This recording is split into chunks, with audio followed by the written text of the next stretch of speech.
அந்த கரூர் துயரச் சம்பவம் தொடர்பாக உயர்நீதிமன்ற மதுரை கிளையில் தாக்கல் செய்யப்பட்ட பொதுநல மனுக்களில் முக்கியமானது ஒன்று, முறையான வழிகாட்டு நெறிமுறைகள் வகுக்கப்படணும், மாநிலம் முழுமைக்கும் வகுக்கப்படணும் அப்படிங்கிற ஒரு கோரிக்கை மனு வைக்கப்பட்டது. அதே நேரம் அந்த முறையான வழிகாட்டு நெறிமுறைகள் வகுக்கிற வரைக்கும் பொது சாலைகளில் கட்சிகளுக்கு பிரச்சாரம் செய்யறதுக்கான அனுமதி வழங்கக்கூடாதுன்ற ஒரு கோரிக்கைகளை முன் வச்சு கதிரேசன் அப்படிங்கிற ஒரு தாக்கல் செஞ்சிருந்தார் மனு. அந்த மனுதாரனுடைய தரப்பு வழக்கறிஞர் திரு அமரவேல் பாண்டியன், சார், நீதிபதிகள் நிறைய விஷயங்களை முன் வச்சிருந்தாங்க. இது எப்படி அனுமதி கொடுத்தீங்க, மாநில சாலைகள் அனுமதி கொடுத்தீங்க அப்படின்னாங்க. இதுல எல்லாம் வரக்கூடிய ஒரு அவுட்கம் என்ன, நீதிபதிகள் சொல்லக்கூடியதனுடைய முழுமை என்ன?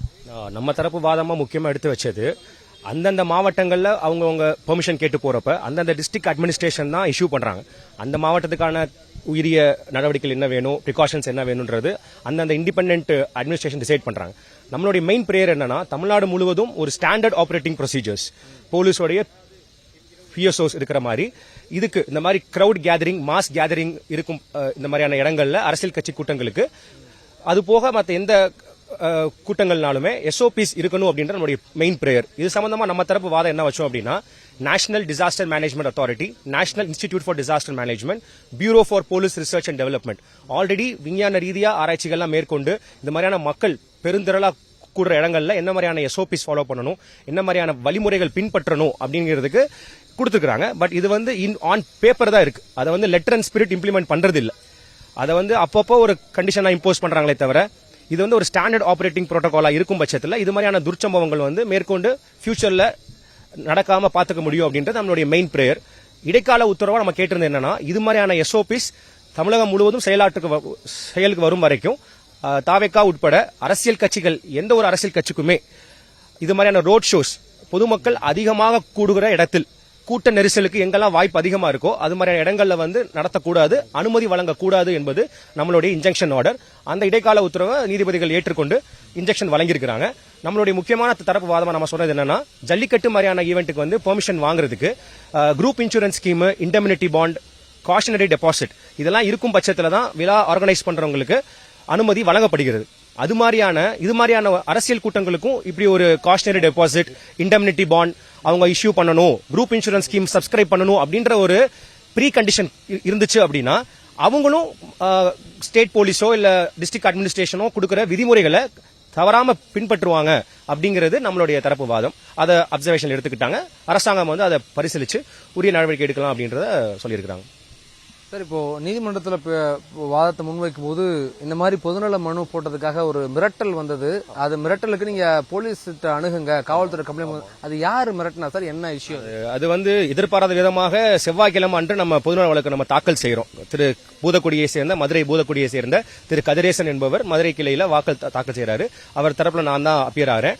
கேஸ் நாங்க இது பண்ணிட்டு வந்திருக்கிறோம். அடுத்த நாள் மறுநாள் பாத்தீங்கன்னா மதியம் ஒரு 3 மணி அளவுல பூதக்குடி கிளை செயலாளர் என்று தன்னை அறிமுகப்படுத்திக் கொண்டு திரு வினோத் என்பவர், அவர் பேர் மட்டும்தான் சொன்னாரு, தமிழக வெற்றி கழகத்தின் பூதக்குடி கிளை செயலாளர், அவருடைய பேர் கேட்டப்ப வினோத்தும் சொல்லியிருக்காரு. வீட்டுக்குள்ள அத்துமீறி இது பண்ணி எங்க தலைவர் மேல நீ கேஸ் போட்டிருக்கியாம்ல, இதான் உன் வீட்டு அட்ரஸா, வீட்டை விட்டு வெளியேறிக்க அப்படின்னு ஒரு அதிகார தோரணையில வழக்கு நீதிமன்றத்தில் நிலுவையில் இருக்கும்போது ஒரு பொதுநல வழக்கா ஒரு பப்ளிக் ஸ்பிரிட்ல போட்டிருக்கிறாரு.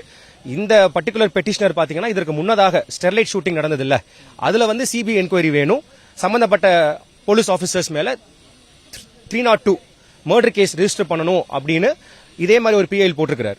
அதுல கோர்ட் அலோவ் பண்ணி இதே 1% கமிஷன்ல போய் அவர் அப்பியர் ஆயிட்டு அவரோட தரப்பு இதெல்லாம் சொல்லிட்டு வந்திருக்காரு. சோ அந்த மாதிரி ஆண்டாண்டு காலமா நிறைய பொதுநல வழக்கு அவர் போட்டுட்டு தான் இருக்கார்.